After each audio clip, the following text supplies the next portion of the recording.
Hey there. It's time to recap what happened at Reading City Council this week. Buckle up, grab a snack, maybe a drink or caffeine, whatever your thing is. You may need it. This is going to be a long video. I'm going to take you on a little bit of a journey, and that includes playing you clips from the actual meeting because this week's meeting had so many oh my goodness moments that I think you need to experience it for yourself.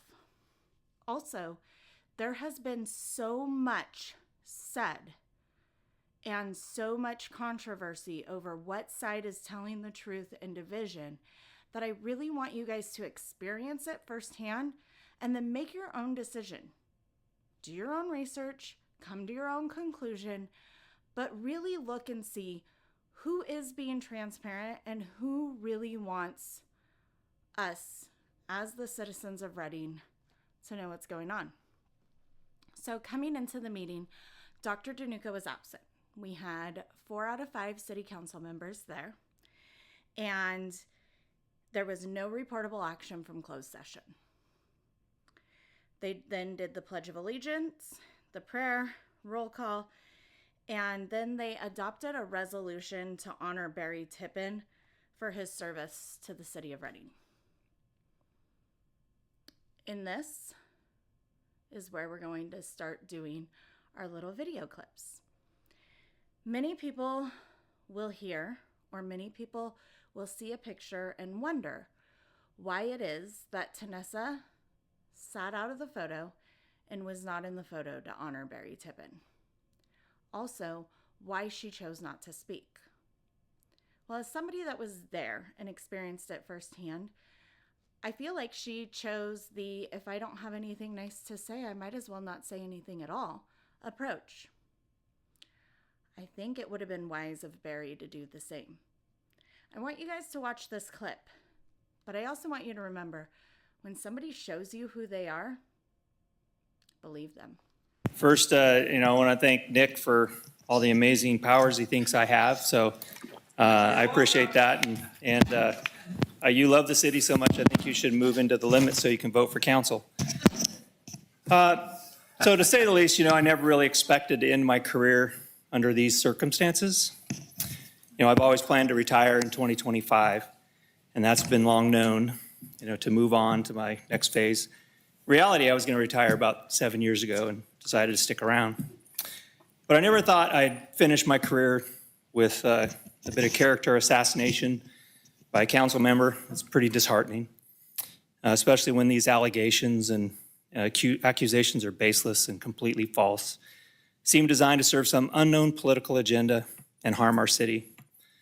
And unfortunately, revisionist history is something that seems to be the go-to move for some politicians to wipe away what we all know to be true.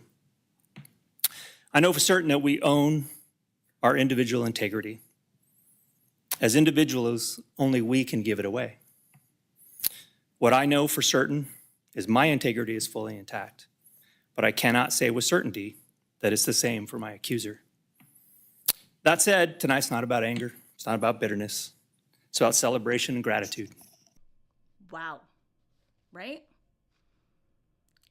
He chose to rip into Councilwoman Audette, go down a long road of trying to character assassinate her, for lack of a better term, we'll use his, all before even thanking his wife, kids, family. He goes on to do that. I cut the clip there because I don't think that we need to include family in this. But before he thanks his family, his friends, his staff, he chooses to get in the weeds.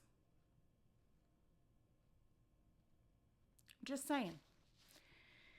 Then we moved on, and Visit Reading Tourism Marketing Director Danny Orloff did a presentation on TOT and what there is with Visit Reading. It was actually a really good presentation, and Visit Reading has been doing a lot to improve and bring things into the city of Reading.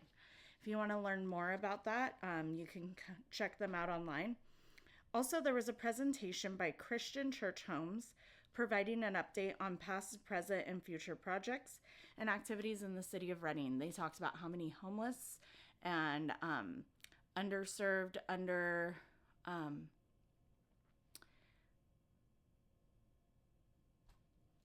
low income individuals that they were able to help and get back on their feet, and how many people have homes now and are doing really well. So that was a very interesting presentation, but also during public comment, there was a lady from a local church who just kind of attested to their history and all the good that they've done. So then there was a presentation by Ryan Richardson, who's the executive director of Superior California Economic Development, which I learned is different than Shasta County Economic Development. There are two different organizations work in conjunction together. This one sounds like he does a lot of like business loan type stuff. Again, a very informative presentation. They have some projects coming up that serve the more unincorporated areas, looking at maybe bringing back and rejuvenating some of those smaller outlying towns that have closed down businesses. What can we do to kind of revitalize them? And I think that's amazing. I think towns like Bernie and MacArthur, Fall River just have so much charm and they're amazing, but they have so many just shut down buildings. So after public comment, they did the consent agenda.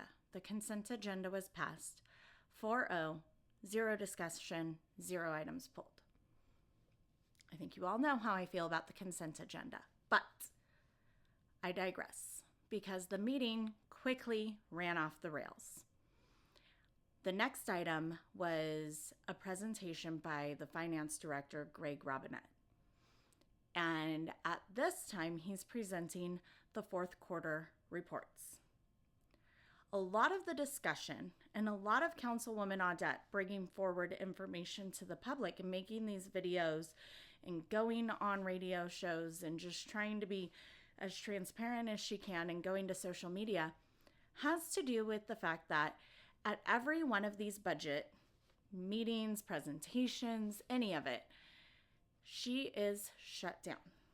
She tries to ask questions, she gets the runaround, and she does not get the information that she's requesting. Every meeting, she has asked for the budget to look more like it did before the 2023 system change or finance system. I don't know what they had switched. They had switched like their accounting software. So every time she asks the same type of questions, the same type of structuring. And so you would think Mr. Robinette would have a clue what it is that she's going to be asking for. But I want you to watch this. He doesn't seem to come prepared. And then things kind of get worse from there.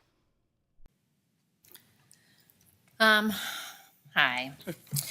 So I'll start with the new reports. So we'll go over expenses and revenue, which you have in the staff report, but I'll go over it through the new reports that you have. So I think the most glaring issue I have with these new reports is that they don't actually have a column for our budget. So The budget is on the very left of the expenditure reports. the year-to-date projection, Yeah, that's is the that what budget. you're calling? Yeah, So that's we the have amended and adopted budgets, and that's neither of those. So our amended budget was 113 million for the expenditures, and that's not included at all. So you have this year-to-date projection that has encumbrances and whatever it's including. 130 is not the budget we adopted or amended. So So that this must would be include carryovers. carryovers and encumbrances. Right, so there's no column in here for the actual amended or adopted budget. The column is only the amended budget. Are you saying you would like to see a column that includes carryovers as a separate column?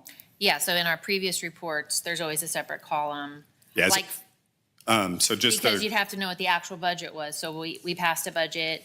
The budget for this year is 113 million. It's not reflected anywhere. So this 130 million is not the budget that we actually passed. So that includes carryovers that I know I was not aware of what those carryovers were, had been asking about what those carryovers are. There's So- another report that says there's 6 million, but this looks like there's 17.6 million in carryovers. yeah, so the numbers would include carryovers, any amendments to the budget that have been performed over the past 2 years. So it's not just inclusive of carryovers, and the previous reports didn't have the adopted budget. It would be amended budget Amended, plus right. carryovers and encumbrances. Correct. So amended budget's always a hard number to get to, because there's, you would have to go through all the staff reports that have gone to council for the 2 years to calculate that number. But this number does include those items. It's not that it doesn't include it, it's just that it's in one number now. And some of that is because the system is drastically different. We used to, the way carryovers were done, there was a separate line in our budget for it. That no longer exists. It's just different systems, so different reports. So it would be a great deal of manual effort, to be frank, to calculate the amendments. I can certainly give you a number, but it's not going to be, it's going to look different than I think you're expecting it to look. I could give you just a column that has budget amendments, but that would be all budget amendments, including carryovers, including the amendments that happen from council. So I could certainly give that to council, but I can't give it the same way that it's always been presented. So we have a budget that we passed. So this is Q4. So this is the wrapping up. It's the accounting. It should be the end of the fiscal year. So we have had 3 months to reconcile whatever outstanding things are coming. I've been looking We at haven't had 3 Q4s months, for a very long time. So I have to have this staff report done about 2 weeks ago. So, never has it been the final numbers. We actually, in the past, in AS 400 land, we would do 4 closes. The first close was done in late July, and then we would do 3 more subsequent closes. The reports that came to council were the first close. So I just want to make it clear that this has never been the same numbers that would be in the audit. And so that hasn't changed. Sure, they're not the same numbers that are in the audit. I know that for sure. But the issue for us is we have a budget that we pass, and we have to track that budget. And so when I'm looking at my Q1, Q2, Q3, Q4, I want to see how we're tracking according to the budget. And you don't include the budget here. So you would think if I'm a constituent that the budget is 130 million. But I know I didn't approve of $130 million of spending. And when you call it savings, I know because last year I heard the word savings and thought that meant I was below my budget, but I wasn't because that included the carryovers. When you say below your budget, you were not below your adopted budget is what you're saying. Adopted or amended, because the amended does not include carryovers. The carryovers are the carryovers, which I've had an issue with of understanding exactly, can you let us know what the carryovers are? So this report that you have, that it's 6 million, can you tell me why that says 6 million when this budget says that it's a 17.6 million in carryovers? It's not saying it's 17.6 million. I'm not prepared to give you the exact reconciliation between the adopted budget, the amended budget, and the carryovers. I certainly can provide that to you, and I'll work on it tomorrow, and I'll give it to you off agenda tomorrow. But I think there's a little bit of hazying of the waters right now between what is authorized from council. So I just want to be clear, carryovers are an authorized mechanism of council through a council policy 409. So those are not, I don't want to call them discretionary, but they're discretionary to some degree. Oftentimes they are things that we just have to finish, using ARPA as an example. That's the biggest contributor to our carryovers. Which is a grant. Are carryovers usually grants? In the general fund, typically carryovers are grants. And are they typically capital, for capital? They're not typically for personnel? Yeah, typically they are for, well, let me rephrase that, just because I think there's been some confusion over the I'm not trying to get you. I'm Yeah. legitimately trying to understand this new report, if it's really going to work, because I still don't have a budget. So like in Q1, if we got this, it would not show the budget that we just passed of 100 and whatever it is, $108 million of our budget. It would show a different number, but it would only show a fraction of it. So I'm not going to know till Q4 that the budget is way higher because I don't know what the carryovers are. Certainly. So the request I hear right now, Yeah. and I guess I'm kind of looking at every council member, is to have a column that's adopted budget and then one And or amended. Yeah, this And is then amended with carryovers. So I know, because I've looked at every single amendment that I could find and did this tedious work that you're talking about, that I did not vote for this level of carryovers. So, Yeah. so what I could, the best that I can assess is that years and years ago, there was spending that was made and it just keeps carrying over and we're still going. So I know I didn't approve it. And I don't even know what it is because this is the first time at least I've gotten this, but even still, I don't know the adjustment from what I voted for, what was a carryover, Yeah. and so what the budget is that we're talking about. So when you Understood. say on here that we have 12 million of savings, I'm like, well, how much of that is actually discretionary and how much of that is actually just like a grant? Because if you're asking me for money for police, well, they have got $900,000 in savings. Yeah. Use that. I'm not gonna approve a budget. Yes, certainly a fair question. There's so many points I could answer off of that, but one thing I wanted to say is, I kind of alluded to it, but when we ask for budget, it's because they're over budget in certain categories, and we're taking into account, use ARPA in the case of PD, right? And this will get into one of your questions, or is that typically capital or is it personnel? And so what we usually do with grants is we put them in like a special tracking account that historically speaking, when you adopted the budget, it would say capital. And to be honest with you, it was not right all the time because it would include, I call them these specialty accounts that aren't really capital. They're never going to be capitalized, Right. but it was a tracking mechanism that our team would use. We still have those accounts. That's the accounts ARPA lives in. So it could be a hybrid of personnel costs, but it was kind of, I call it specialty tracking accounts for the purposes of tracking some type of specific project. Use ARPA as a great example where we need to report that out to the federal government. So we need a quick place to go capture the expense and review the expense.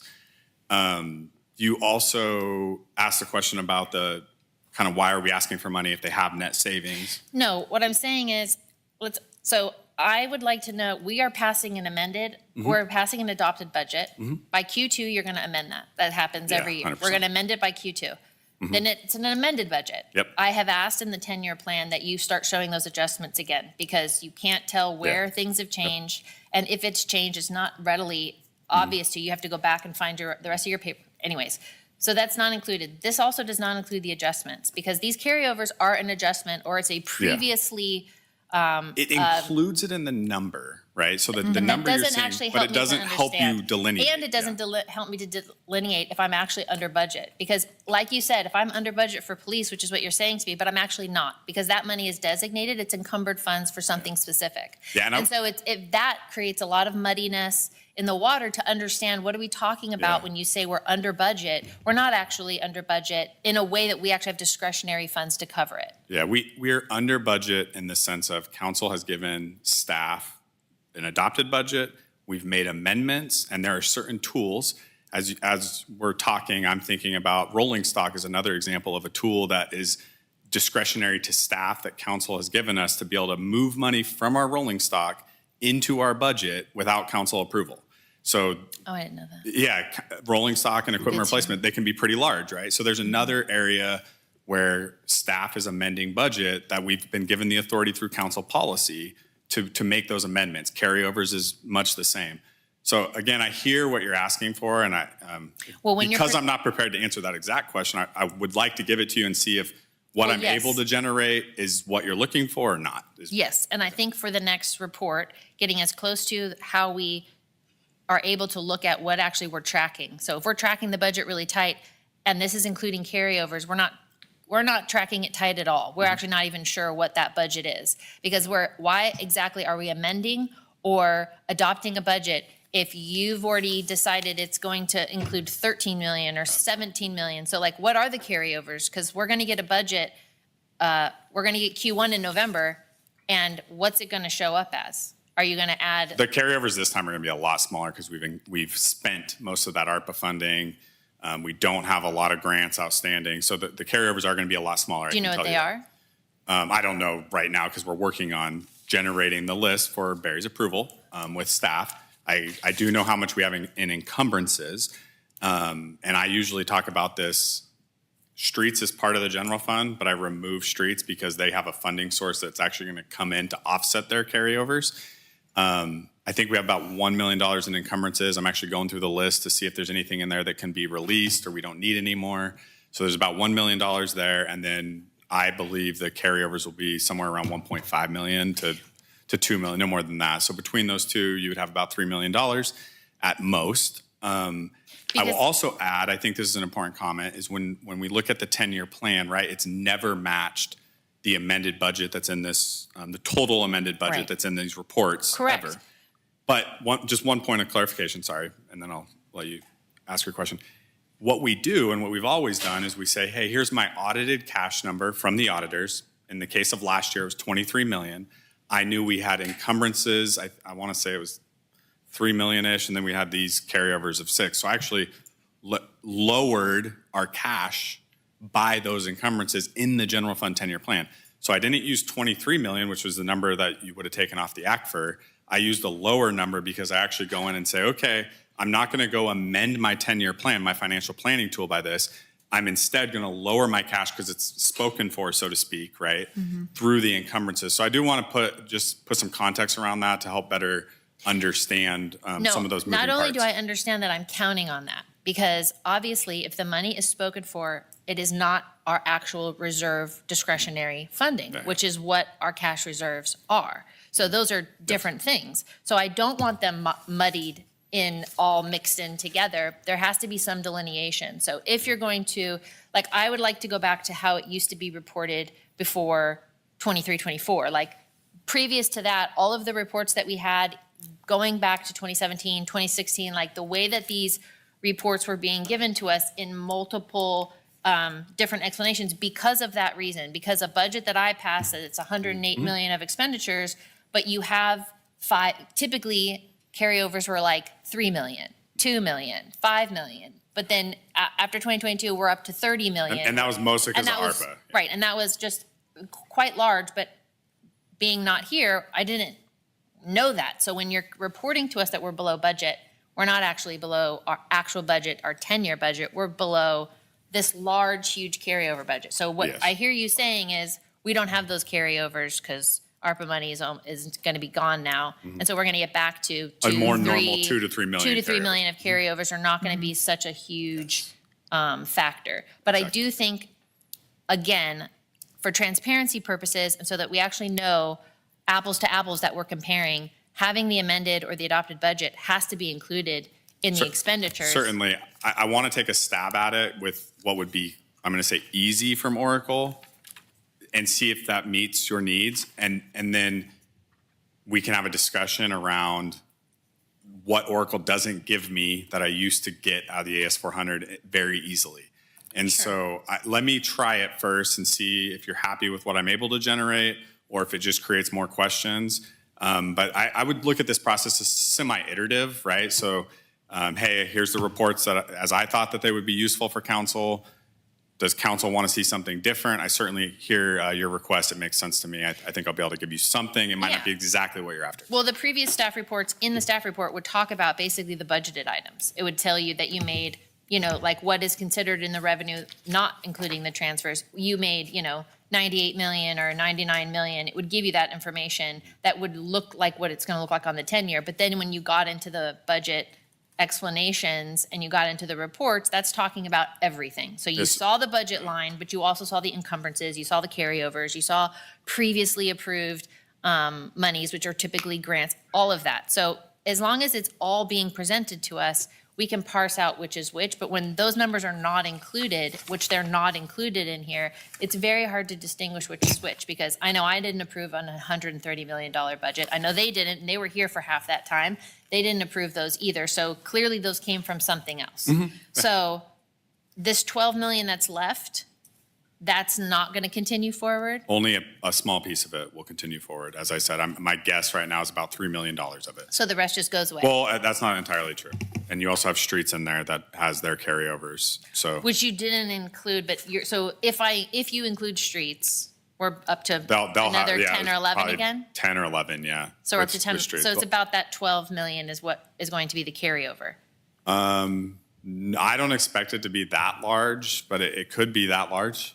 But we also have revenues that obviously are coming in next year that we weren't accounting for.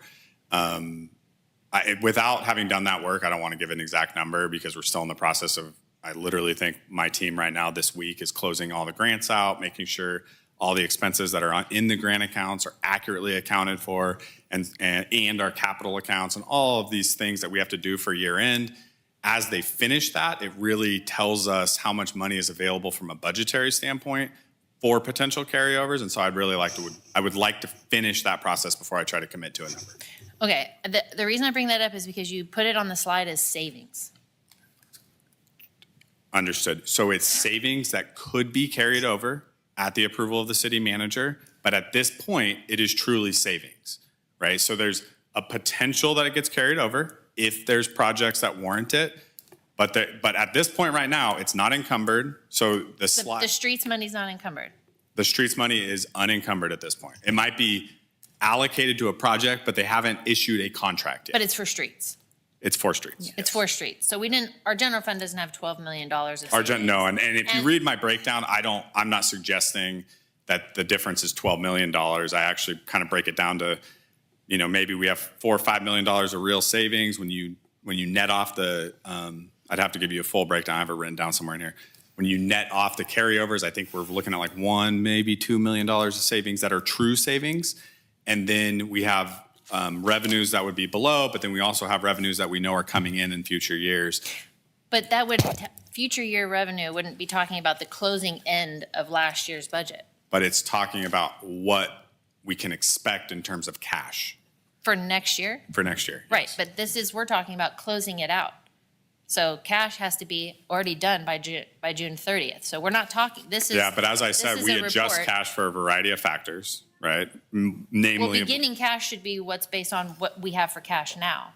It is based on that, yes. Right, so it wouldn't be affected by revenue that comes in later that we can use in next year's budget. Well, you're in the future, use So the that two would be end cash. We're gonna If- see revenues next year that we can count on for $2.3 million as an example for SAFER. That 2.2, sorry. But you expended that this year, We correct? expended it this year. We'll And get you're gonna let it go and then use it in the next? Or we you're will gonna- receive the revenue in the next year. Okay. So meaning we won't budget for that revenue, but we're gonna get it, right? You're gonna So reimburse yourself? we're gonna get reimbursed by the federal government. in that Okay. case. So let's talk about the general fund reserves. Can I ask a Can we clarifying, talk for a minute and then we'll can come I back ask to a you? clarifying question? Yeah, Just, absolutely. were you requesting, just so that I am clear on what it was that you were asking? Because we have amended budget actuals over or under in the percentage. There's You're no also page asking numbers. for one more, So on the expenditures? On the actual expenditure- revenue compared to cash flow estimates year to date. Yeah, so the two expenditure ones don't include the actual budget. I'm just asking, are you wanting one more line that essentially line. is sort of like a red line, although you wouldn't use red in finance, but No, the first line should be your actual budget. So it's a budget document. So we're talking about Yeah. the budget that we passed. So the first line would be your adopted or your amended budget. It's our amended. yeah, it's your amended. I am for this asking, one, the yeah. thing you were asking Mr. Robinette for is that you would like another column that gives you what it was that we approved and then an amended so that you can compare the two, Well, the for two of this- those. Is so- that what you were asking him to do? I understand the confusion because I was talking about this, but then also what we're gonna get in November. So that's probably why I'm using Yeah. two different words. Can I So add for a little this bit of one, context? It would be it would be the amended budget. And the amended budget is not 130 million. The amended budget would be what's on the 10-year. And then you would have Yeah. whatever the previous ones. On the next one, November 1, which is the Q1, that's gonna be our adopted budget. Yeah, I Well, understand, yeah. Does that clarify it? sure, All right, Oh, Greg, no? you want to add something, Greg? Go ahead. it's fine. I just wanted to say some of these reports will look slightly different when it's not the year end, and they all look very similar because some of the reports do cash flow versus actual, and then some bring in the total budget. And so that I'm trying to replicate as best I can. It's going to be impossible to replicate what we used to have. And that's the one thing I just want to make clear. I'll do my best, but just the tool is different, so I can't get the information out of it the exact same. And frankly, this is part of why currently I'm doing it with data extracts and presenting the information so that we can come to a general consensus of what this council wants to see from these reports, what's useful to them relative to what we're actually able to even provide with relative ease. Does that, yeah? So for this one, obviously, if you could, but that would actually have to, then these would be the carryover. You have to put the carryovers in there. And now for this one is different because usually you have the month in there. That this doesn't include the actual month. So that's a cash question flow. I actually had for council. Yeah. We used to include month because these reports many years ago used to come to council monthly. Yeah. I personally find the monthly information to be, for a council member, not super useful, but I can certainly add it. Just the more information we add, the wider the reports get and so on and so forth. But I can certainly add the monthly information. That's not hard to do. It's just a question of whether council finds it pertinent, especially considering we now do quarterly updates instead of monthly updates, like were done when those reports were originally generated. So I'll look to council to see if we want the monthly information. I've used the quarterly reports, usually have that last month. It's just good to see like a trend, because sometimes you started off really good at the beginning, and so the numbers are higher, but you can just see a trend. So that's what I've used the monthly for, is to see if there's trends that are happening, because sometimes, the beginning of that quarter was better than the end of that quarter, and you're trying to figure out what's, which direction you're trending. So that was the usefulness that I have found with the monthly for the cash flow. Yeah, but you see that, it's only 3 months, so you see what you begin and what you end the quarter, because it's only 12 weeks or so you see that trend. Yeah, that's what I'm saying. That is the usefulness to me, is to see how we're trending. And it's every quarter, so you see that at least the last month. It's sort of like the budget where you only get to see the actuals for the 1 year, but at least it's something. So are you saying you want the monthly or you want the quarterly? Because what you She just wants said both. No, it's a sounded like you quarterly want the- report. It's a quarterly report is when he brings it. And in that quarterly report is just, this we're fine report with typically quarterly. has a month What I'm and a hearing is full she year. would like to see, in addition to this, which used to be present on the previous reports, which would be, I guess, it's 3 more columns. It would be your monthly budget, which in most cases in the expense categories was just our budget divided by 12, relative, and so that has its own set of potential noise. And then it would be your actuals for that month, and then your variance for that month. I never saw an average. I never saw an average. I don't think, I didn't say average. yeah, I don't think there's, What I'm saying is the budget on the monthly column was the average of the 12 months of budget put in that budget monthly column. Does that make sense? Do you mean like the far right, where it has like the The far percentages? left, Oh, yeah. I don't think there's a lot of, I like having a quarterly. I like the quarterly, so that's. With no my monthly? preference. Without monthly. Okay. Did you want the monthly yourself? No. No. I mean, the quarterly is easier for me to follow, so. I think that if there have been times in the past in which that there has been some sort of anomaly or some sort of quarter that felt a little funky.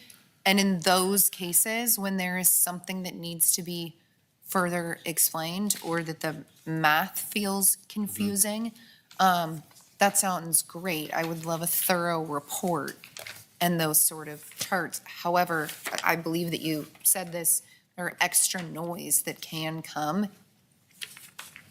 Because especially in the expenditure category, we take a great deal of effort on the revenue side. I always use property tax as the best example to try to meet our cash flow forecast in the month that we expect to receive the revenue. So we do a lot of looking back and saying, okay, when did we receive property tax? Okay, 90% of property tax comes in January and May. And then there's some little amounts that come in June and a little bit that comes in September and October. And so we try to actually replicate the cash forecast with that in instances like that. In the case of our budget expenses, there are very few where people go through the effort to go in and say, I think my cash is going to come out this month versus next month. The best example where I could think of that we might want to consider it, and I always use this example in the first and second quarter and even third quarter updates with council, is fire overtime. There's a seasonality to it. So maybe we should front load that in July, August, September, October, because that's when most of their overtime is being spent, but we currently don't do that as an example. So that's an example of, I untechnically call it noise that you would see in the report, because We all kind of know that's going to happen with fire, but it would be present in those monthly numbers because we just take it and divide by 12. All right, so for the revenue side, so I'm struggling to find, well, it's like a bunch of different numbers. So this says that the total was 105, but the 10-year budget has it at 106. Yeah, so you want a reconciliation between the two? Yeah, what is that from? Well, I'd have to provide it, but I don't have that handy right now, the exact reconciliation from what the 10-year plan says to what these reports say. Well, it's been amended, so the Q3, the report that we got then was from December, and Yes. as far as a 10-year plan, and it was at 105, 203. Or no, 105, I think 105.7. But now it's at 106, 826. So what's the increase of revenue? I didn't see. Well, one of the increases would be in the resolution, the engineering land development has associated revenue, so I increased the revenue for that. I would need to go through Where is that? It's in your budget resolution. You'll see an increased revenue for engineering land development in the budget resolution. Engineering and design? Yeah. The So they will bill developers for those costs they incurred.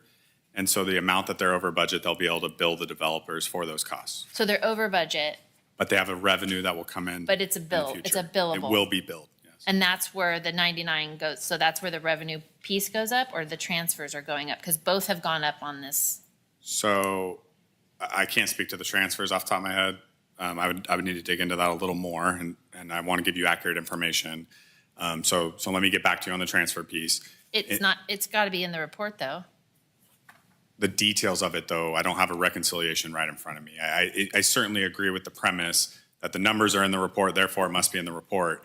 I don't disagree with that. What I'm saying is I do not have the ability to recall every change that's been made off the top of my head, but I certainly will provide You it know to what you. would be great for that? Is if you put the adjustments into the 10-year, then we would know. It would just look like a lump of adjustments, and then I'd be having to still, off a memory recall, remember what all the adjustments were, which is challenging to do sometimes. So I apologize, but I'll get you that information. But this revenue increase, it had said in the report that you're not changing the revenue increases.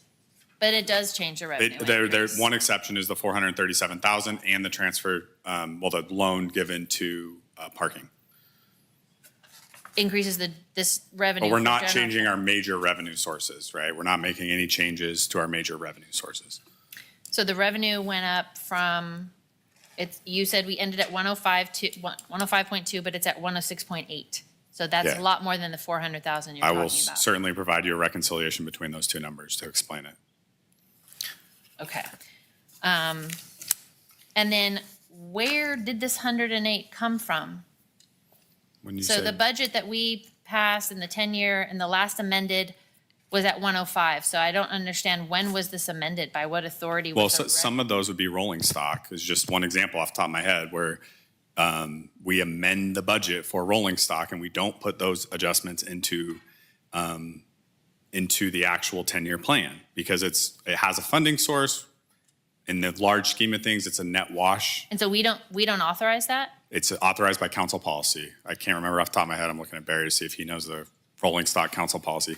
So you have rolling stock, you have equipment replacement, you have, if somebody donates to us, to say, somebody passes away and they want to build a bench, sometimes they'll donate money to us. But we don't have to approve that or receive that as No, a council? You just put that into those will revenue be without us administratively, even knowing yeah. about it? It's administrative? you It's said? It's council policy 416, and so those are all council policies. Clearly, the council body can change those at any time you wish. Another adjustment to revenues that happens is we do rebudgeting for grants that are reimbursement grants. So if we know next year, use SAFER as an example, although we built that into our budget, if we knew we had a carryover for some SAFER grant amount, we would actually rebudget the revenues associated to that, because we expect, given the carryover of SAFER, that we would actually see increased revenues next year as well. So that could explain some of the difference. Again, I would much prefer to provide you a full reconciliation than to sit here and spitball every potential scenario of what could be different between the report and the 10-year plan. which I think is your question. Well, I mean, that's what we're approving, is if they match up and if the numbers I actually don't think match. council's approving that the revenues match the report. I think council's approving the budget resolution. And I just, historically speaking, we do not make a reconciliation from these reports to the 10-year plan. That certainly can be done. It's just a lot of effort because there's so many moving pieces administratively that are getting appropriated all the time. So if council wants that information, I could certainly provide that information. It's just more work. My staff's pretty strapped how it is, and so. So you're saying we shouldn't expect to have the numbers be reconciled to the 10-year report as things are amended and decided here? Who's keeping track of all Amendments that? that are finance. Amendments But that how are would we know that? amendments that are approved by this board always go into the amended 10-year plan. I'm telling you, all the administrative amendments, I do Oh, I not see. go in and go every single administrative. It would be a ton of work to explain every single administrative amendment and then put it into the 10-year plan.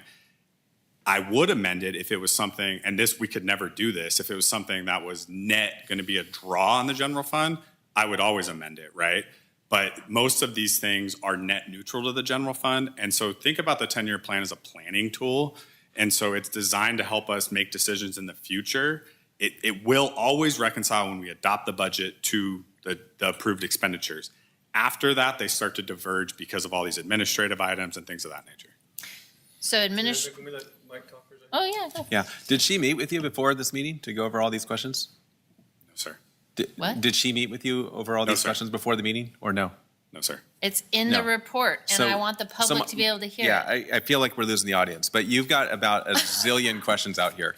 And like, it looks unprepared. It looks like you could go to him before this meeting, answer all these questions in the whole world and come back and we can report these and clarifying, but we're just talking in circles here. You got about 100 questions and we could be here all night, but. Did you have a question? You have the access to go to him before this But meeting that and doesn't ask help all the these questions. public, It does and help the public it when you doesn't can come help back the with this public. information, It doesn't explain help things, the but you just public. talk in circles, question haven't over talked question in over one question, but you're not prepared. Oh, my You're God. not going to him before this meeting and doing your due diligence. job is We have not to- access to directors. We can go to directors That's not my job. anytime. That's not That my is your job as an No, it elected isn't. person to go No, to it him and isn't. ask It's to questions here. actually let the public know what's happening with their finances. You look very unprepared being here. That's all I got to say.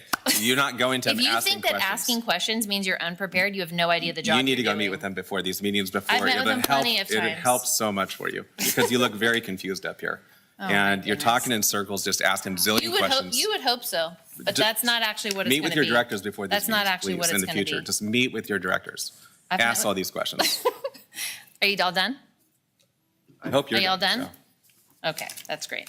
So getting back to this, in this report, as far as our cash reserves, you mentioned that it is going to be offset by the gas tax funds. Could you tell us what amount it would be offset by for gas tax? Again, we're funds? not done closing the year, so I can't give you the Can I get a exact range? amount. 2 million, 1 million? So we estimated the transfer to be about 8 million when we produced this report. So I'm unsure your exact question or where you're leading So your it question. says in here that the gas tax funds to offset eligible costs incurred and paid from the general fund. And I just wanted to know what that amount would be. It was 'cause about in- $8 million. About 8, because in the budget, I think it says it somewhere near there, if not right there. It says the $8 million number. yeah, in the budget report, it said that it was, the actual amount was 9 million. So you're saying in addition to that 9 million? No addition. So the actual expenditure is reduced by certain items that the general fund actually has to pay for. Legally, we get some transfers from solid waste, wastewater, and water due to the damages they do to the roads. Those monies are then kind of pay for the first, let's call it the general fund required maintenance. So there's about $1 million roughly that is paid for out of those funds. I think Michael's actually going to talk about it a little bit in his presentation. But so that's why that number is actually lower than the actual expenses, is because of some items that are kind of paid for with general fund monies, which are the transfers from the utilities for the damages they do to our streets. So on the actual revenue document that you gave to us, one of the new reports, it says that the amended budget was 11.6 million for the fund transfers. But we expended 9. That was the actual. Yeah, So the largest difference there is the forecasted streets transfer Oh, yeah, versus yeah, no, the that, actual. yeah. No, my question was, is that 9 million already been accounted for? So it's another 8 million on top? No, it's already been accounted for. We accounted for the 8 that we expect to receive from gas tax. That number could change slightly as we close it out over the next few weeks. But we have accounted for what we believe is our best estimate at this time. So for the reports that have so the revenue was 9 million that we actually got for gas tax, and then the expenditure looks like it's roughly 9.4. I would have to do the math. I don't have that math handy. I certainly could do it real quick if you want to give me a second. No, I'm just saying, this is what the actual, so that's my question. So if the money, so we're. Effectively, streets, between the transfers that the general fund makes from solid waste, wastewater, and water that get transferred in the general fund, and then we give to streets for the damages to the streets. And then the gas tax transfers, streets is made completely whole between those two sources. And so for our general fund cash balance, we're anticipating that gas tax fund is going to be reimbursed an amount of about 8 to 9 million now? Or, because it says, up here, it says that this 10 million, it has an estimated cash transfer. Is it including that transfer, or it's going to be added? I'm a in addition? little confused by your question, and I I'll continue to just want read it to you. The general fund cash balance was 10.2. This was adjusted for estimated cash transfers from the gas tax funds to offset eligible costs incurred. So the 10 million includes the gas tax. And I was just asking, what's that amount of that gas tax? Is it 8 million, 9 million? I think I've answered the question. We are transferring So about this $8 $10 million. million includes the 8 million. Yes. So it's already believe so. included. Let me look at the report real quick. What page are you on? 2. Paragraph 1 under general fund reserves, the first sentence. Yeah, so the cash balance in the general fund on the cash report that was included includes the estimated, at this time estimated, we Yeah. will know by the end of the month. Yeah. About approximately $8 million transferred from gas tax. Okay. And then what is the estimate? It says also will be adjusted based on these other items. So the American Rescue Plan is Yeah, how much? so what I'm outlining there, and this is not a perfect outline because I don't have all these numbers finalized yet. What I'm attempting to outline is basically explaining to council, there will be adjustments to that 10.2 million, some down, some up. Okay. And I believe with all those adjustments, I think I end up that surmising or arriving at that our $9 million projection is good at this time. I don't see any reason for that to change with the new 10-year plan. So why I explain that is because there is this crossover from the old 10-year plan ending cash, which would say 6.8 million. And I think there's a logical question to say, well, why does the new 10-year plan say 9 million? And that was my attempt to try to explain that crosswalk from 3 different sources of information, actually. The actual cash that's sitting in our general fund, the old 10-year plan, and the new 10-year plan. And so I was attempting, again, it's super complicated. I was attempting to kind of explain to council, it's not going to be 10.3 million. It's not going to be 6.8 million. I still believe it's going to arrive somewhere right around 9 million. Yeah, I have a real, I can't find any accounting practices that the end cash is not the beginning cash. And if you are going to change it, you have to give very specifics. To be abundantly clear, we do use ending cash audited. Once our audit is complete, we come back to this board in February and we say, here is our adjusted cash number based on the actuals adjusted for these items. Yeah, I'm aware of the practice that you're doing. It's just not a practice I can find anywhere else, nor does it align with any of the GASB stuff that I have found. And they said when and if that were to happen, and all of the literature that I read and calling the League of Cities and asking, they said if they can itemize exactly what that is. So I'm looking for this itemization of why you think that the cash is going to change in 9 months from when it ends, not at Q4, which is the end of that fiscal year, which is September, 3 months after. I guess I'm confused As far as as to the your beginning question. cash, most of them said that would change end cash. So if something was adjusted, the end cash would change in February, but not the beginning cash. So that's what I'm trying to figure out. Okay, What is- so let's be abundantly clear. Yeah. You just used 2 terms and terms are important. You said beginning and ending cash like Yes. they're different. So let me be clear. The ending cash of June 30, 2025 is the beginning cash 7/1/25 of our new 10-year plan. Correct. At this time, it is a forecasted number. We forecasted it to be 9 million. We are completing our audit. We have 10.2, 10.3 million in there right now. we will take that actual number after the completion of the audit. We will adjust it for encumbrances and things that we have carried over, and we will then bring a number to council. At this time, I believe it'll be close to 9 million. I cannot promise you that because we're still forecasting. I don't have the actual audited cash number. Okay. To your point, I agree with you. It's very important that we use an audited cash number that then set our beginning cash number for this 10-year, the new 10-year plan. Yeah, we don't agree because I'm not saying that. So I'm saying when I said the word ending cash, what I meant was the end of 26. So if in February of 2026, you want to make an adjustment to cash, you would make, if there more money came in or something, you could make that adjustment to the end of that year, but that ship has been sailed. So cash is cash. The idea that you have audited cash is also, I can't really find that in any standard as well. So I don't know why our ending cash for this last year, Q4, So is you just not want to being use 10.3 million? Is that your suggestion? I guess I'm confused No, by the because suggestion. 10.2, the 10.2 figure that you have would have encumbrances, would have other things that are involved, which is why the end cash balance is actually 6.8. So what would No, make. no, what- 6.8 is in the forecasting tool, which does not account for every piece of savings or every revenue Correct. performance. Correct. The 10-year plan is a So forecasting that's where we're tool. starting. That's where we start, because that's how it's always been. That's how it was previous before your tenure, is that end cash was beginning cash. No, it never matched. I've done that research. No. Never did it match. I can prove it to you if you want to come to my Yeah, I would love that. I'd You're just love to see confused. that. So you're really confused. But, okay. I'm going to make a motion to approve this report, so. Did that include adopting the resolution? As far as the resolution Just goes, adopting. can we hear from REU why it is that the, Oh, we have a speaker. Leslie, Yeah. there you go. Great. All right, we have a first and a second. Leslie? Okay. If you're still with me, you are a trooper, and I appreciate you. So, as much fun as that was, no. Councilman Littell, you are not losing your audience. This is not performance art. This is not a reality show. We are not your audience there to be entertained. We are the public there for transparency. We are the public there hoping our elected officials are asking the questions. And you know who looks prepared and who looks unprepared?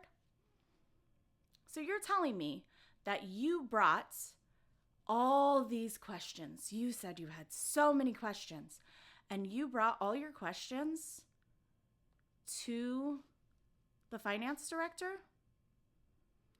Yet, then when you had time during discussion, your only input was attacking Councilwoman Audette, saying how unprepared she looked. But you were not clarifying to the public, which is what you were telling her. Go get managed by staff, have them tell you what to think, and then come prepared to fill in the public. No, I think what you meant was come prepared to sit here, say nothing, ask nothing, like Mayor Munz and Councilwoman Resner and yourself.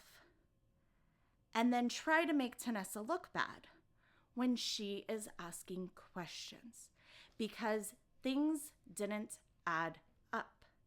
And he had no definitive answers.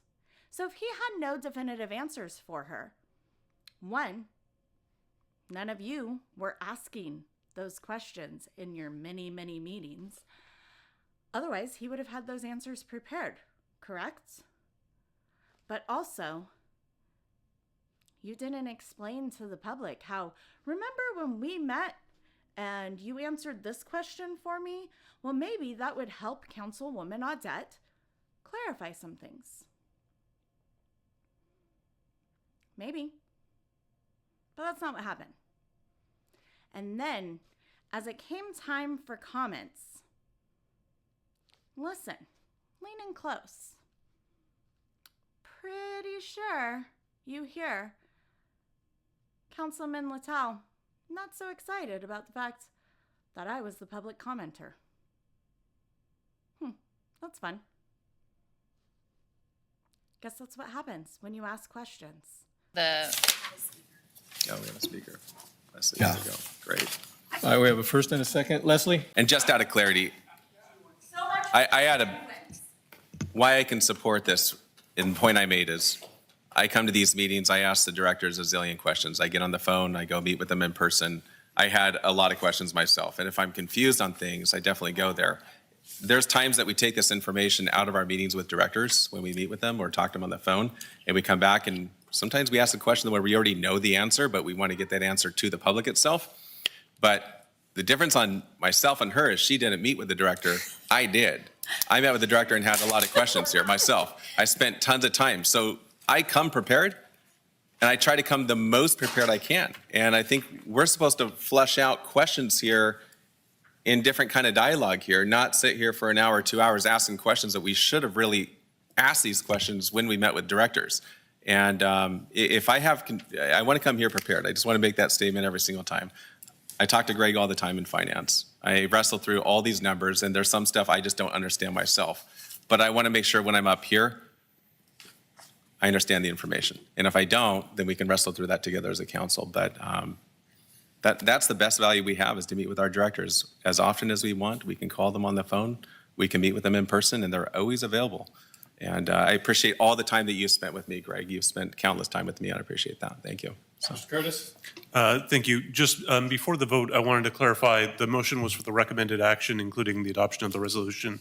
Is that correct? Yes. And then this is probably lost since the conversation's moved on, but I do just want to make sure that the council and the public are aware, when it comes to an adjustment to ending cash based on something after the close of the year, that's not because there's new revenue that comes in, that's because of changes, corrections or changes in the accounting practices, things that may be adjusted by the auditors, things that may be adjusted that need to be attributed to different fiscal years, different sources, et cetera. So I just wanted to make sure that everyone was aware of that. Thank you. All right, all in favor? no. Mayor, can I ask who made the second on that? I have Vice Mayor Lata made the motion, Aaron made the second. Thank you. So I want to point out that when they come back from public comments and he's clarifying those statements, he's clarifying them to me. I was the only public commenter. Also, again, if you went and had multiple meetings, why aren't you clarifying why none of the numbers add up? This seems like very basic math. Yet there's I'll get that to you later. I'm not prepared for that. If you are presenting something to the council for their approval, and they had approved something, and what you're approving or what you're asking them to approve or look at or you're presenting to them has completely different numbers, don't you think that you would have a resolution for that? Don't you think that, I think reconciliation was the term that was used? Wouldn't you have already reconciled those numbers before presenting them? But what I heard a lot of is, my staff is busy. That's a lot of work. I don't understand what you're not understanding because things just change and those numbers are never really the same. It sounded like a lot of gobbledygook to keep things chaotic. Finance and budgets should not be so chaotic. However, it's super convenient if they are, because then when you ask questions, it's really good to be able to be like, hey, I understand why you're not understanding that, but ... But I was watching. The but ... never had a true explanation. So thank you, Councilwoman Audette, for asking these questions. Also, this then gets approved as is. And Councilman Littell kept saying, I want to work with Janessa. I want to give her wins where we can give them to her. I want her to feel like she's got wins so that we can all work together. She asks for a breakdown of the budget, and he says it won't be much work to include the monthlies in the quarterly report. She asked for the monthlies so that she knows which way we're trending. To which, did you catch when Councilwoman Resner said, why do you need that? It's like 12 weeks. You have the start point and you have the end point. Well, yeah, you have a start point and an end point. But what Councilwoman Audette was saying is if your graph is going like this, you know that you're trending in an upward. If your graph is going like this, you know you're trending downward. So it would make sense to want to know what the monthly breakdown is so that you know which direction you're heading. Because this and this could have the same stats, the same numbers, the same quarterly report, but they have two very different meanings for the quarter to come. You know to project or you know to make decisions based on the fact that you're trending upward or you're trending downward. Makes sense. But they did not give her that win. They did not look to work together. Instead, what they did was vote no. They voted not to include the monthly. Makes sense. After we get done with the budget for the quarter, they bring in Public Works to talk about the streets because everybody's really upset about the streets. And they give this presentation on the, I wrote it down, the pavement condition index, which ranges from 0 to 100. And he brings up a few different streets, a couple of them that I wrote down, where the Bocelli PCI is 93. Sounds great. West Side Road got a 75. But then there's roads like Brandstetter Lane, and that got a 33. So that one should be removed. Talks about all the dangers, all the reasons why the street needs repaired and fixed. I agree. I think the majority of our city and the members of our city agree our streets need help. Maybe we should have thought about that before giving 20% raises across the board. Maybe we should have thought about that before putting our executive staff in the high-level brackets for a large city with a much higher cost of living, like Roseville, California, than here in Redding. So we made poor budget decisions, and now we want to tug at the heartstrings of the public and say the roads need help. We're putting about $5 million a year toward roads, but it would be really great if we had about 13.5, maybe around 15. Okay? The presentation was great.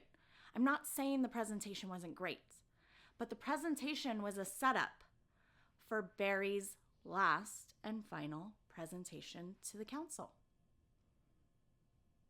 What was it? It was a presentation on how we can cut $10 million from the budget, mostly public safety. And then we have the money that we need to repair the roads. We'll give them an extra $10 million a year, but public safety gets cut. And then there's this last video clip that I want you to play, or that I want to play for you. And there were two different options. One which removed all Parks and Rec programs. It shut down the library completely. It was all very ominous. And I'll put those screenshots of the proposals in the comment section so that you can see what exactly he was proposing to cut. But then listen to Councilman Lataw's comments. Tell me he's not pushing for the 1 cent sales tax from the dais. Tell me that's not what this entire thing was, is Barry's last act as city manager is to prove that he has fully managed the majority of this council into, we've mismanaged this money. We're okay. We have all this excess. We have all this reserves. We're not in the hole. Councilwoman Audette, stop saying that we're going to be in the negative. Stop saying that we don't have savings. We have it. Oh, but to do this project, to allocate 15% of our budget to roads, we're going to have to cut this and this and this and this, and it's all very ominous. But there's hope. Councilman Littau's speech really tees up the 1 cent sales tax as the saving grace for the city. We get to keep our library. We get to keep our roads. We get to keep our parks. We get to keep all the police and fire.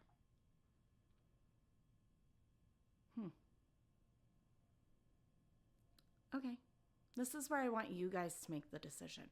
This is where I want you guys to think. Is this the way we want to continue with the city of Reading? Now, do I think the 1 cent sales tax is completely evil? No. I visit the Bay Area all the time. I just spent the weekend in LA. I'm down in Sacramento to see family quite often. Our sales tax actually isn't astronomical and crazy compared to a lot of California. So I wouldn't be adamantly opposed to 1 cent if I knew it would be managed well. But the people pushing it are all tied to the same people who have been managing our city council for years. It gives me pause. Should give you pause. So then lastly, the people pushing that same 1 cent sales tax were part of or had been given money by the people that we just gave money to last meeting to save the Civic Center. So listen to Councilwoman Audette or Councilwoman Resner's trying to backpedal that so that it looks like she's not pushing the 1 cent sales tax. This is like your last report. This is Yeah, it's fun, right? doom and Begging gloom for one. money. Yeah, Doom and gloom fun. one, yeah. I think this is important to do today. It strikes back from some comments Councilor Danuka said many meetings ago. He says, our city, we just have a revenue problem.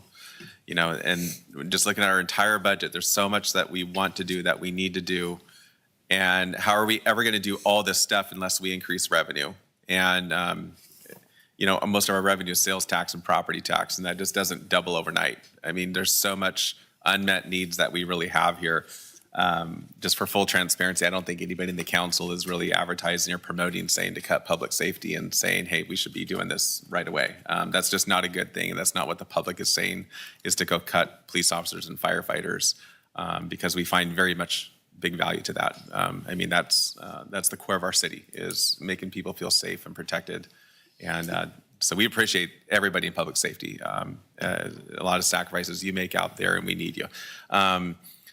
The roads are a big problem. The roads is what we drive on every single day, and they're just going to get more and more expensive. And this has been something I've heard before I was elected here. I've heard this rhetoric about the roads 10 years ago, 15 years ago, 20 years ago. It seems like it's a constant theme that just becomes a driving force that we just hear more and more and more, and it's just going to become even more expensive. And the scary part is someday there might be conversations within city council that says the roads just deteriorated so bad that there might be painful cuts. And where do you get those cuts? As we see, 85% of all our money and discretionary funds go straight to public safety.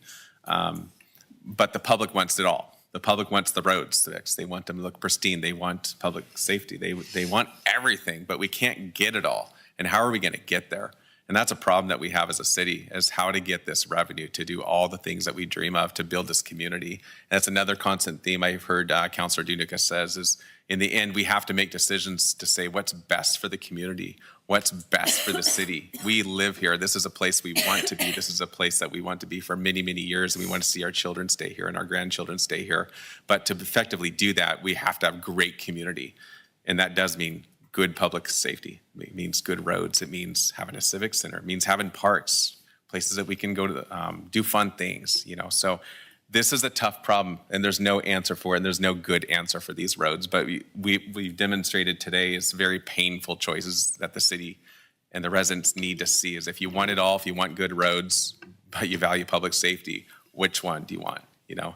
Because without increase in revenue, we're not going to get this stuff. And it's just going to be a constant discussion that's going to come over and over again. So I just think it's very valuable that we brought this presentation, probably the best one we've seen in many, many years, just to paint a picture of what we need to do. Because we've never really been presented a solution ever in the past that says, how are we going to do it, right? All we say is we just don't spend enough towards the roads, and we need to do more. We have a big problem here. We just don't have the revenue to do it. So that's my comments. Anybody else? I just wanted to say thank you for the information. Yeah. That's all. Thank you, sir. All right, well, we shall move on. Council travel reports. Oh, none. Oh. All right. Item 12, Aaron. I didn't You even. getting ready to hit the I button? didn't even get to hit my button. I have two. The first one, and maybe I misunderstood what Director Webb was suggesting, but is anybody interested in bringing back, changing that council policy from 10%? Did I understand that correctly? 10%? So I do think there's a little bit of confusion on that one. I think you're referring to the question about the reserve policy and the 10%. Yes. I That's not an believe- actual council policy? Yeah, I believe the policy, the council policy refers to the general reserve percentage. I'll look to Mr. Tippen to correct me if I'm wrong. Yeah, there is Yeah.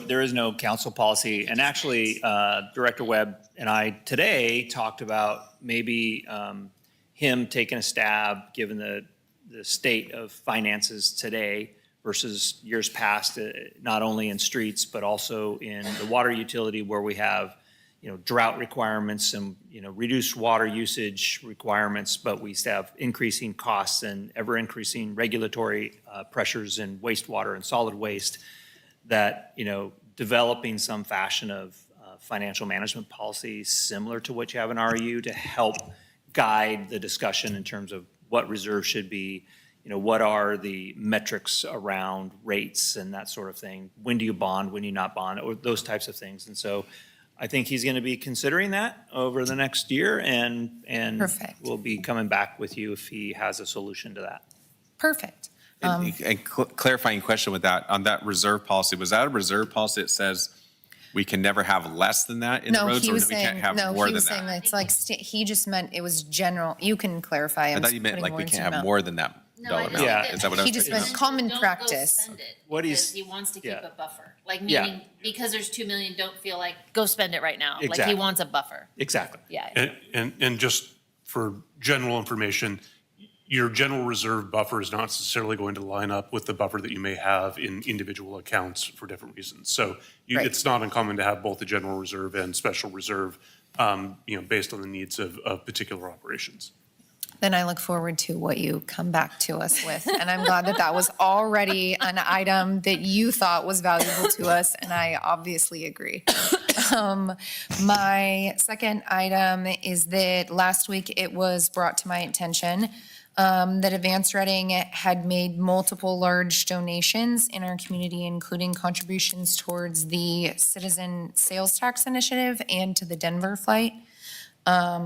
I should probably note that, and I'm pretty sure it's true for the rest of council, but I can't speak for everybody, but I haven't had any involvement in the sales tax committee, so that was new to me. It's citizen-led, and therefore, in my personal opinion, it's not something that city council members should be getting in the middle of. When council agreed to release that $675 from the sale of the Sheraton, it was to hold Advanced Reading over and to keep the doors open. But with this new information, I would like to revisit the item and explore any sort of alternative options. Does anybody have any consideration? Yeah, well, it's not as easy as that. The lease agreements and the grant agreements have all been signed and are in the hands of Advanced Reading. So, Mr. Curtis, can you enlighten us a little bit? Yeah, so if you want, I can't tell you off the top of my head, what the terms might be and whether there might be termination clauses or anything that might allow for anything to be recouped. If you wanted an item to come back, we could take a look at that, give you the analysis. It's possible that the answer is that there's not really much you can do, but if that's what the council would like to look at, we could certainly do that and bring it back to you. Other option is if you'd like, I can simply do that analysis, give it to you, and you could bring forward another item 12 if you felt it was appropriate at that time. Downside would be there'd probably be a little bit more delay, so there's possibility of more expenditure and more loss if that is the case. So Mr. Tippen? just for your information, factual information, it was executed on September 8th, so it's been in effect for a little while. And it has a 30-day cancellation clause. It states that if the council were to do that, after 30 days, whatever money has not been spent could be returned. So in effect, they could have spent it all and you could have zero back. So I just put that as information as you decide whether consensus to bring it back exists or not. Was it on a reimbursement or did they get the full amount? I thought they had to submit for They got the reimbursement. full amount. Oh, they got the full Yeah, amount? Oh. yeah. I would love to know what our options are, and I would like to know what our sort of financial options are here and moving forward, because I think that it is highly likely that the city is going to need that money to shutter the Civic. And so whether or not they would be willing to have those conversations with us now while they've potentially not used all of that money then. Yeah, so if there's a consensus on the council to bring that back, I think we can arrange that and obviously let Advance Ready know, so. I'm not in favor. I think it's highly likely the money's gonna be spent by the time it could come back, which means we're opening up a can of worms of discussion that in the reality, we might have given them the money anyways had we known they donated the money, just because the fact that they support the sales tax initiative means, sure, they're on life support. They're doing everything they can to keep the doors open, and they need, from their perspective, they need the sales tax initiative. And so can't complain so much that they donated money to something for their own survival. But yet this money that has been fused is still going towards their operating expenses. I don't know what we would have done differently, but I think the money's going to be all spent, and maybe it could come back if we confirm there's still money that we could take back. But we would have to, if we find out that the money's already been all spent and we're not going to do anything, I don't know if that would be worth coming back. Would you entertain, go ahead. Oh, well, if it's defined, I mean, along with what Mike said, like, yes, but, and then if it comes back and it's already been spent, then we have to have that conversation.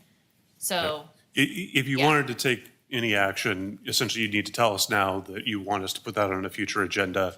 It could be that when we bring that forward, the money's been spent. It could be that when we bring it forward, you do have options. And Yeah. we just I mean, can't tell you that Mike today. and, yeah, if that's, Would you want that to come back if they find out that they've already spent all the money and they just pull the item from the agenda, or do you want it to come back no matter what? I don't think that we have it sounds like that if there happen to be options, we would need it to be on an agenda to be able to discuss in it the 30 days. within the 30 Yeah. days. So that is my suggestion or request, is could we put it on as an agenda item to discuss what our options are? It may be that we have zero options, in which case I suppose staff could pull it from agenda or something. We get edits. Yeah. Yeah, so is that a consensus? I would be fine as long as we pull the item. If we find out there's no recourse and there's, you confirm it. I would encourage you to actually be more definitive because, there's just a lot of squish there. And Maybe I it think would be- staff would just bring it back. I don't think we would pull it That's- once the council said bring it. Maybe that would be it could just be informational only. If we find out that we don't have any options, then the report is we have no options. Yeah, I think what we would probably couch it as, receive the report and provide direction to staff. And so Okay. that the Sounds council great. can just decide there's what you none. wish to do. If, No options.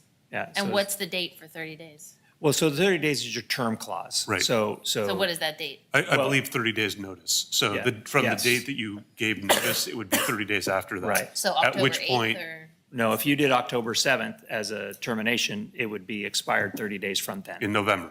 So. So I it's, got you. it'll be, Oh, it'll be oh, a oh, oh. contract for Sorry. 2 I months. misunderstood. It will have been a contract from September 8th to Okay. November 7th. Gotcha. okay. So we'll agendize that. Won't you, Steve? Thank you, Steve. Yes, I don't have anything else.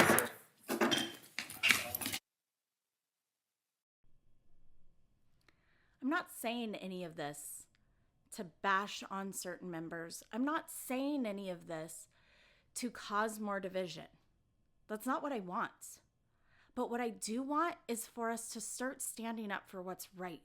And what I do want is for our elected officials to start doing what they were elected to do. And that is lead the city. Get us out of the situations that we're in.